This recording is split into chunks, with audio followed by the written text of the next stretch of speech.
Welcome home, brave heroes. I'm Ash, this is HeroQuest, and as you probably are aware, SPIEL is going on right now. They have a YouTube channel with dedicated live streams that are showing all the cool things that are being unveiled.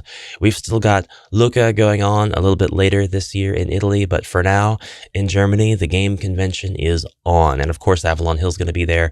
And if you can't follow the events going on at SPIEL, just keep a finger on the pulse of the Avalon Hill Instagram, which is the go-to place for all of the official news regarding HeroQuest, Talisman, and everything else that they've got going on right now. They have said that there will be announcements for two things, I believe, at SPIEL, and we should be able to see those. Probably by the time this video goes up, you'll have already seen it. Possibly. I'm not too clear on the schedules because while that's been getting posted and shared and everything in my Discord, I haven't been keeping up with everything going on at SPIEL.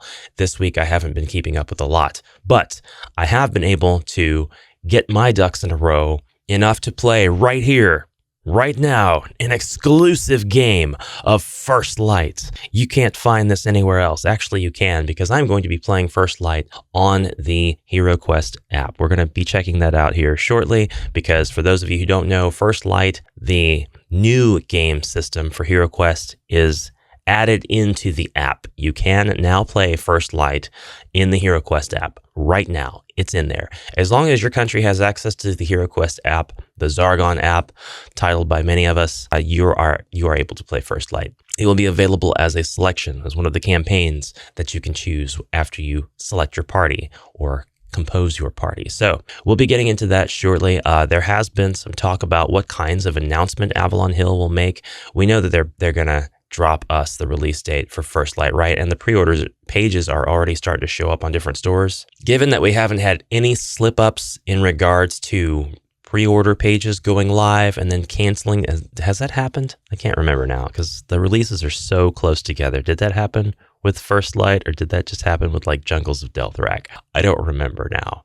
But in any case, we will be getting the release date and we will be able to pre-order First Light. I believe as soon as they drop that release date, I believe we'll have all of our favorite stores and some not so favorite stores coming out with pre-order pages where we can land and collectively complain with one another in the various groups, official and unofficial, about the lack of availability, because I'm certain that a lot of them are going to be sold out in minutes. This is not me assigning blame. This is just an observation. We're an excited group. We jump on releases like a pack of wolves and we devour them without any sort of regard as to our own safety or whether or not we're going to choke. However, speculation on the two new releases, that's weird. I've never speculated before. I don't know how to do it. Do I just guess at what the release is going to be? What are they going to announce? I can tell you what I want it to be. And I can tell you by the comments in my Discord, in the videos, what other people hope it will be as well. A lot of us, the overwhelming majority, want one of those two release announcements to be Wizards of Zargon. And there's a little bit of back and forth. Well, announcement may not necessarily mean expansion to existing property. It may mean new game property. All that's good and fine. I'm going to go out on a limb and say, with that in mind, with that consideration made already, I think Wizards of Zargon would be a fantastic thing to unveil at SPIEL because there's a lot of eyes on SPIEL. It is in Europe, which is coincidentally also where Wizards of Zargon was the EU anyway, as well as the UK, of course. Hold on. I can say that it was released in the EU and just be correct without the disclaimer because the UK was a part of the EU back then. This was pre-Brexit. Okay, but Wizards of Morcar is the final classic expansion that hasn't been brought to life, back to life rather, reanimated from the undead state that it's in from Avalon Hill. That and the Dark Company scenario, the 13-part scenario, which I can absolutely see being included with the Wizards of Zargon re-release, remaster, were that to happen for a variety of reasons. One, well, you know what? We'll just get into all of that speculation here in a little bit. Others have speculated maybe Talisman Corner expansions, and some others think that they might want to continue pushing their crowdfund campaign game, Asana. I haven't really been paying too much attention because it doesn't look like it's for me. If it is super fun, I'll eat crow, but it just doesn't seem like it's the kind of game I'd even have on the channel or play in my spare time. So I'm going to leave that one alone. I'm going to say It's nice, thank you. But go away, Nermal. I'd rather go pet Garfield and then get my hand bit by Garfield. It could be, although I don't think it will be, it could be that they'll unveil a new edition of Betrayal at House on the Hill. It's been a minute since we had a new edition. We had Betrayal at Baldur's Gate. We had the Scooby-Doo version. And you know what? I'm 100% on board with whatever they want to do with Betrayal at House on the Hill, because I think that the franchise unions, the crossovers that they do with it, make a lot of sense, and they're really cool. I've got Betrayal at Baldur's Gate. I think it's pretty smart. I think it was a really smart move to have Baldur's Gate be a setting for a Betrayal game. And the Scooby-Doo is just kind of a no-brainer. It may not be for me. I actually have a strong distaste for Scooby-Doo, but my brother-in-law has it, and the tiles look great. The art looks great.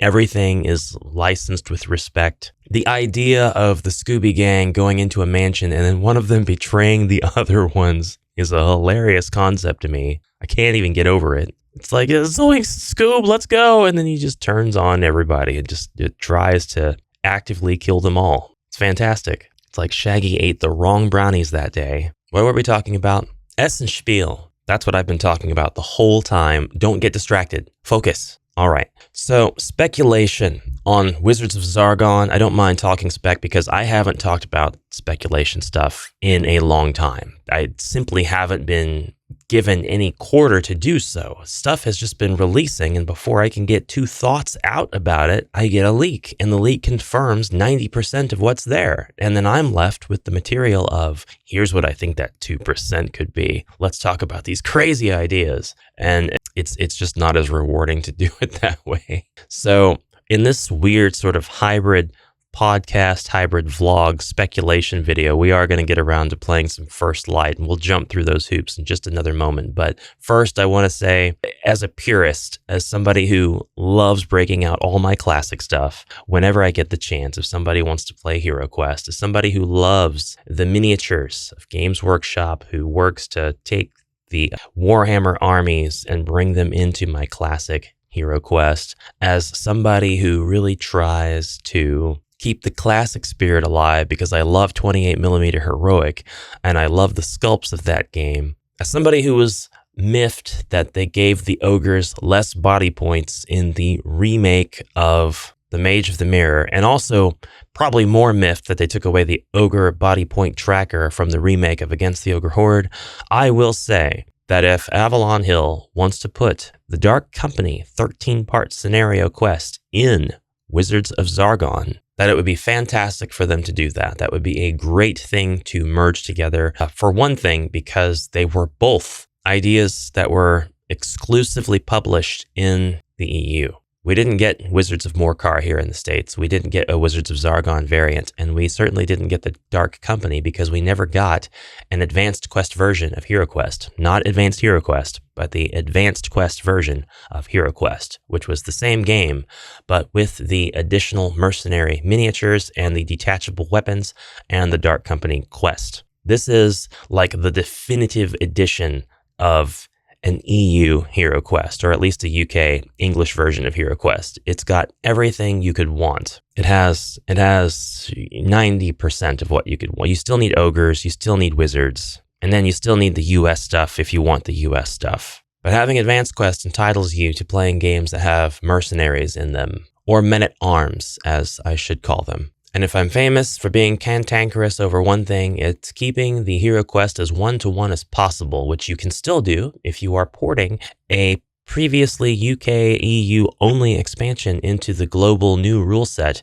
because the quest books don't have any sort of mention as to the rules. They may have some addendums, stuff to add to them, but they don't refer to the rules of the quest book of any given region. So you can easily play any quest book with any edition, and the body points of the monsters and things like that are just inferred by virtue of the monster being on the map. Whatever edition you're playing is how many body points that monster has, and so on. But there does need to be given some consideration to the difficulty level of the campaign. For Against the Ogre Horde, the difficulty was actually left pretty closely to completely alone. They didn't do a lot of adjustments with that. They did give the ogres some solid body points, some concrete numbers, instead of any sort of variable tracker like in the old edition, but they didn't necessarily debuff them at all.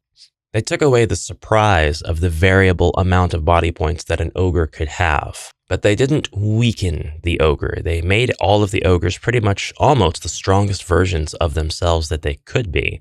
In a way, kind of making up for the dulling of the ogres from Mage of the Mirror. And so for that action, Avalon Hill, I have officially forgiven you. I raise my coffee cup to those members of Avalon Hill who are no longer with the company who worked on Mage of the Mirror. And actually, those same people probably worked on Against the Ogre Horde, given the development time lead.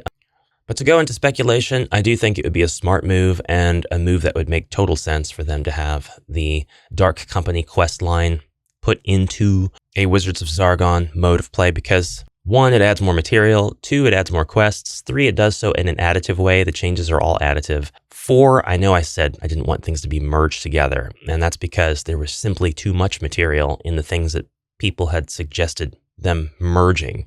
It didn't make sense anymore to do it. And anybody out there who argues otherwise, I know. I heard the justifications. I read people's stances on it. I maintain my position that it doesn't make sense to have merged both of the EU expansions together. They made additive changes and they came up with something much, much better. The Dark Company could also allow Avalon Hill to place pieces into the expansion box that were not in with the original Wizards of Morcar, nor would they have been in the game system. Well, I guess technically they would have been in the advanced game system. We could have the mercenaries, but we'd have those anyway because those were in with Wizards of Morcar, which is reason number 4 why this merge makes sense. The mercenaries being in Wizards of Morcar pretty much allow you to play the Dark Company. You just need the quest now. But what I suggest they do is give us just a few more furniture pieces so that people can continue to lay out the parts of the scenario on the board without picking up all the pieces of the previous one. That's a pretty minor suggestion. It really doesn't impact the way the quest is played. It doesn't impact the creation of the quest. People probably aren't going to lay the entire thing out on the board. However, I would argue that in their attempt to rework the quest and refit the difficulty based on the new US global system of rules and body points for the monsters, it would actually make a lot of sense for them to make it into 4 quests and go ahead and say instead of 13 parts, we're going to have all of the quest parts that fit on a board just be on the board. And to do that, supplement us with the furniture that we would need because a lot of the sections in the Dark Company, you're picking up furniture, you're putting it down again for the new section of quests that the heroes are in. You're not doing it all at once, you're doing it as the heroes get line of sight, but as they complete a section, there will be that much more furniture and stuff laid down. Then when they open the door to go into the next section, you'll begin placing stuff from the previous section into the new one. That's just how that works. It's a visual and kind of tactile method of saying you have advanced to a new part of the quest, and it makes sense. But it also makes sense to just completely be able to decorate the entire board with the, 3 to 5 scenarios that are possible to be laid out on the board at the same time, and just say it's a quest. It's one quest now. That actually doesn't increase or decrease the difficulty at all. It just changes the way the quest is built because there is no visiting the shop or healing in between sections. And if you specify that the heroes don't heal or visit the shop in between quests, then you're fine. You've kept the difficulty the exact same, except harder because now it's US rules. Something else I would really, really love to see added into an expansion such as this, more Dread Warriors. We didn't have an expansion that introduced Chaos Warriors and Chaos Sorcerers, and I kind of feel like an expansion that did that and offered us more gargoyles or maybe even brand new sculpts that would have been gray. I don't think they would have. I think it just would have been the gray expansion because we had the undead, we had the green skins. We were just missing a gray expansion, which nobody ever alluded to making. There were no rumors, nothing in production about it. Just it felt missing because we didn't get very many gray minis. And the gray minis that we got, it felt like they were vastly outnumbered once we had our Keller's Keep and Return of the Witchlord expansions and we had all these additional monsters we could put in. We still only have 4 Chaos Warriors. So, we have more chaos, or rather more dread now than we ever could have asked for because of their inclusion in expansions like the Spirit Queen's Torment and Prophecy of Talor. I'm not even counting the ones that came with the Mythic tier because that's not a widespread retail release accessible to everybody. The Dread Cultists that come with Rise of the Dread Moon, that was really cool inclusion, and I liked that a lot. That's the sort of thing that I would love to see more of. Maybe there are other reasons we never got a pure chaos expansion for HeroQuest back in the day, and that could be because they wanted to continue it as a sort of Warhammer agnostic product. The chaos that's in HeroQuest isn't referential to any of the chaos gods that are in Warhammer Fantasy. It's just chaos. Is Morkar or Zargon meddling with the forces of Tzeentch or perhaps Nurgle? What about Khorne? We have a literal sculpt of a Khorne bloodluster. Bloodletter? Bloodthirster. In the form of a gargoyle. But you know that they kept it agnostic on purpose, even in the UK edition, because they didn't call it a bloodthirster. They said it was a gargoyle. They said this creature is made of stone. This is a statue that has a threatening appearance. This has nothing to do with Khorne. So that said, I think maybe creating this chaos agnostic pack would have been a challenge creative-wise for them to keep separate. I've really gotten off track here. We were going to be playing First Light, so let's do that. And so to do that, I'm going to be using the HeroQuest board game companion app, and I've got a way to record my screen on this, so that's what we'll be doing. Hello, it is I, Mentor. Let's see if I can line my face. There I am. Brave heroes. What's this look like on my main camera? Don't worry about that. We'll just get rid of this because this is not a flattering angle. Plus, I just don't need it to be there. Whee! Okay. We have access to a new quest, but first I'd like to take a look at the options because it's been forever since I've opened up the Board Game Companion because I don't use the Board Game Companion. This is currently version 4.1 for those of you who might be looking at this video in the far future. We can save and exit. We have the tutorial. We can change the music effects and voice volumes independently of one another. We have the option to turn on Tablet Landscape, which I'll turn on now, and we'll see when that takes effect. We can track hero turns, show damage on monster tokens, enable Yeti hug breaks. We can go ahead and turn on intangible furniture, which I suppose it means it's tangible by default. Monsters attack weak, meaning the monsters will target the weakest hero. How they figure that, I don't know yet. Advanced goblins, which means the goblins are given the ability to move, attack, and move again, meaning they can rush in and hit you and run away. Advanced skeletons, which means the skeletons can attack diagonally. Double wandering monsters, which I haven't used enough to know. Does that mean that doubles the chance of wandering monster cards in the deck, the digital deck? Or does it mean when you draw a wandering monster card, you go ahead and activate 2 times that amount? Let me know in the comments. Monsters +1 body points, +1 mind points, +1 attack, and +1 defend. We can view this app in English, Italian, German, Spanish, French, or Polish. And we can reset the first time help, view the privacy policy in terms of service. So we're actually going to just save and exit.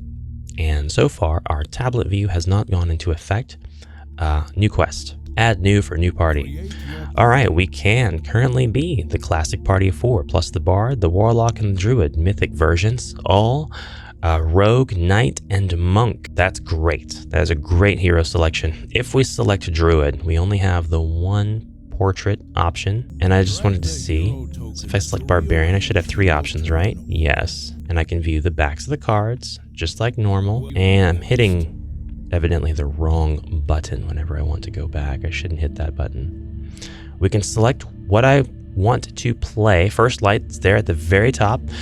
People asking why? Why is First Light in here when Jungles of Delthrak is not? Jungles of Delthrak is an expansion. First Light is a game system. It makes total sense that that should be in there before Jungles of Delthrak. It makes total sense that it should be in there as soon as possible, given that people are going to be using this game as a stepping off point, or at least that's the intention, for playing HeroQuest, and all of the other expansions will work with it.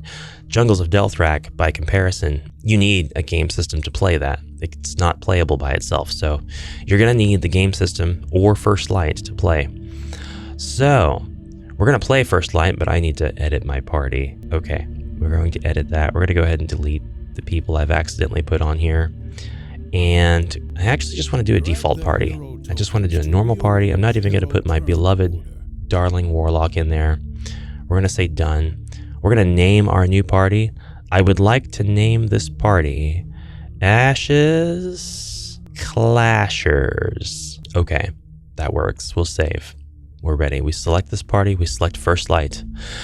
And right now we're able to read deep within the mountain halls of Tuelvor, the warlock Quindrak feeds his wicked ambitions. In his search for power, he has uncovered a strain of dread magic that surely spells doom for us all. Most certainly if Cassandra, the Witch Queen, learns of it. Journey to the fortress of the Fire King to unravel ancient secrets, disrupt the advance of the Witch Queen's forces, and put an end to Quindrak in a race for the fate of the realm. I knew that Cassandra was in this, and I wish you guys could have seen my reaction, my first time reaction, because Cassandra is one of my favorite characters referenced in the game system. And I'm just like, Cassandra, she's back. So, okay. And then we have right here, all 10 of our quests. Mentor's greeting. Right in the middle, we have a meeting with Mentor. The border fort of Ingulden, the warlock of Tuelvor, the oracle of Morlenis, the fortress of the Fire King, the horrors of Synchroform. Ooh, Synchroform. A meeting with Mentor. The ring of return, tomb of the Fire King, King Forgrin's trove, sound of the Hearthkin horn, and might of the Synchroform. And then Mentor's farewell. So, this should be, I think this is actually going to be absolutely the same as we get right up until here. This mention, I come to you today, however, with news of the Witch Queen Cassandra. Yes! She has moved a number of her army into the plains of death from the ruins of Kalos. Lortome shows me they search for someone, one of their own, who seems to have defected. This rogue operative possesses a terrible and ancient artifact, though I cannot glean more than that. Prince Magnus has ordered Sir Ragnar, leader of the Knights of the Realm, to scout the plains of death and determine the whereabouts of Cassandra's forces. Ragnar has valuable insight into the nature of our enemy. He was recently rescued from imprisonment by one of Cassandra's orc warlords, the reprehensible Ulag. We need you, brave ones, to become the heroes of the realm. It is for this very purpose I have trained you, and I know that you are up to the task. Let us go to the war room so that I might introduce you to Sir Ragnar. And now that's Mentor's greeting. So interesting. This is said to be taking place around the same time as the original game system storyline. Not that that should matter for anybody who just wants to play, even if you want to know the lore. This isn't going to limit you in any way. But it seems like this can't take place until the heroes have completed Quest 2 of the game system in terms of lore, because you're playing a little bit in the past, actually doing the rescue of Sir Ragnar that's referenced in the greeting here. So it'll be interesting to see what other callbacks they make to the original game system story as we go through the quests. The border fort of Ingolden. Witch Queen Cassandra moves her army, much to the concern of Prince Magnus. He has tasked Sir Ragnar, the leader of the Knights of the Realm, with determining her whereabouts. These scouts have not returned from the border fort of Ingilden. Journey to the fort and discover what has become of them. Then report back with your findings. Yes, happily. I'll probably join Sir Ragnar. He caught a glimpse of that Cassandra, and he said, yep, defecting. Whoops. All right. And here we are. Place the revealed pieces on your table's game board. Done. Gotcha. The border fort of Ingolden stands in ruin before you on a craggy hill. Sir Ragnar has tasked you with finding out what happens to the scouts who went missing. Oh, Sir Ragnar sent scouts. He didn't go himself. I gotcha. Before sending you on the journey, the knight hastily gifted your group with 2 potions of healing. You have 2 potions of healing. When consumed, roll 1 red die and restore up to that many body points. So we're going to move the barbarian. Now, per the app, we start placing down elements that I should not be able to see before I would reckon that we should do so.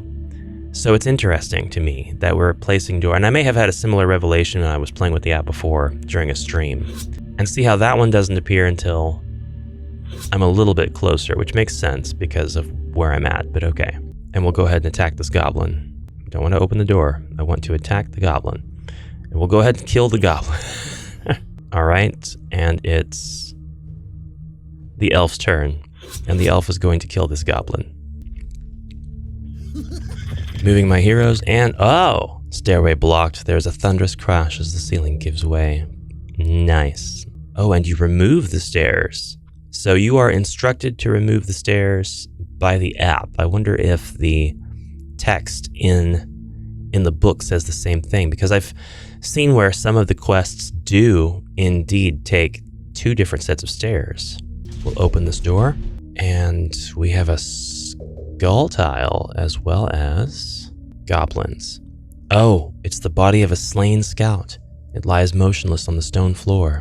The skull tile represents this fallen scout on the game board. So the barbarian's going to go in and kill the goblin, which would not happen during a normal game. During a normal game, the barbarian would go in and roll 3 attack dice and would miss.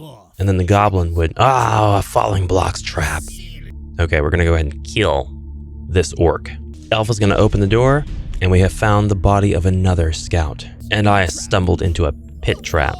They are giving us a lot of traps to deal with here in the very beginning of this game, showing the heroes that it is worth the meta of searching for traps every chance you get and being cautious when you enter rooms, even if there are enemies in the room, preventing you from searching for traps. Fortunately, before she fell into that pit trap, the elf was able to kill both of the goblins adjacent. That's not how you play HeroQuest. I am cheating, for those of you who have not yet figured it out. The elf is going to continue down this way, automatically kill both of the enemies. She just convinces them to run away. She's just like Slanesh. Walks into the room and will search for traps. There is a trap in this room. The wizard is going to open this door and cast gun on any monsters he finds. Oh, there's no monsters in here. No traps in the corridor. All right, we're gonna go to the other side. This time the dwarf is going to open the door and head into this area. There's another scout. Scouts didn't make it very far. They were taken out by a green skin ambush, it looks like. Going right into here and searching for traps so I can see what would have been. Looks like the ceiling looks dangerous there at the very beginning. The dwarf is going to continue down, which absolutely would not have... Oh, you can use an action to search the body of the fallen scout. Let's say that I rolled a 5. Tucked inside their pocket, you find a torn note. It reads, "Blank is a traitor and seeks the night egg." That's all you can make out. Would that be Sir Ragnar? Now you would remove the skull tile from the board. Interesting that I didn't get that option before I left the room. Now when I go into use special, we have use artifact, use equipment, use treasure, use blessing, and Hearthkin Horn. I don't know what blessings are yet, and I don't know what the Hearthkin Horn is.